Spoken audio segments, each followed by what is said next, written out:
ప్రాజెక్టును తొందరగా కట్టాలనే ఆతృత తప్ప గత సర్కారు క్వాలిటీ పరిగణలోకి తీసుకోలేదని విమర్శించారు పొంగులేటి.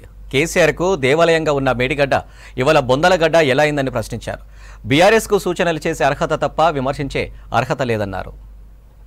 45 రోజుల్లో ఆ ప్రాజెక్టు కుంగిపోయి క్రాకులు ఇచ్చిన తర్వాత నీళ్లు ఉన్నాయని చెప్పిన మీరు ఎందుకు నీటిని రిజర్వాయర్లోకి మీరు పంపలేకపోయారు?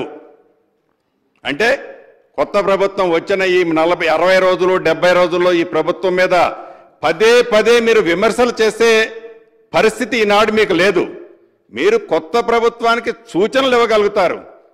10 సంవత్సరాల క్రితం ఉన్న ఉమ్మడి ఆంధ్రప్రదేశ్లో ఉన్న ఆనాటి కాంగ్రెస్ ప్రభుత్వంలో ఉన్న అంశాలని పదే ఆనాడు ఉమ్మడి ఆంధ్రప్రదేశ్లో తెలంగాణ రాష్ట్రానికి అన్యాయం జరిగిందని కాబట్టి తెలంగాణ రాష్ట్రం వచ్చిన తర్వాత మనందరం కొత్త జీవితాన్ని ప్రారంభించాం.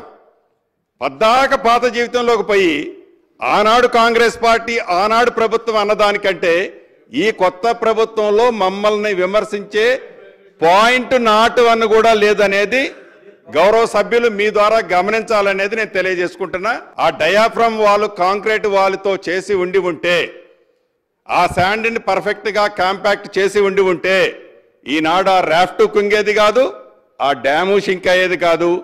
ఈనాడు తెలంగాణ ప్రజల ఈ వేలాది కోట్ల డబ్బు దుర్వినియోగం అయ్యేది కాదనేది ఈ సభ ద్వారా మీకు తెలియజేస్తూ, ఆనాడే మీరు శ్రద్ధ తీసుకొని ఉంటే మొన్న ఇది డ్యామేజ్ జరిగి ఉండేది కాదు. ఇప్పటికైనా దాన్ని పర్ఫెక్ట్గా కొత్త ప్రభుత్వంలో మేము ఆతృతపడి ఏదో అడావుడి పడి తప్పులు చేయాలనే ఉద్దేశం ఈ ప్రభుత్వానికి లేదు.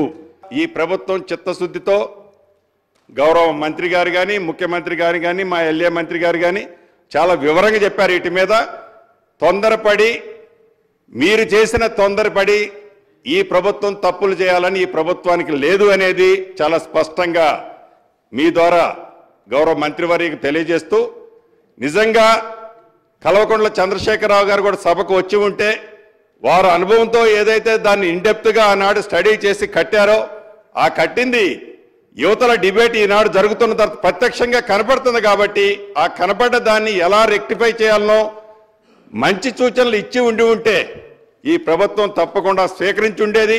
అటువంటి పరిస్థితి లేకపోవటం, వారి సభకు రాకపోవటం కూడా నిజంగా దురదృష్టకరం అని మీ ద్వారా ప్రధాన ప్రతిపక్ష సభ్యులకు తెలియజేస్తారు.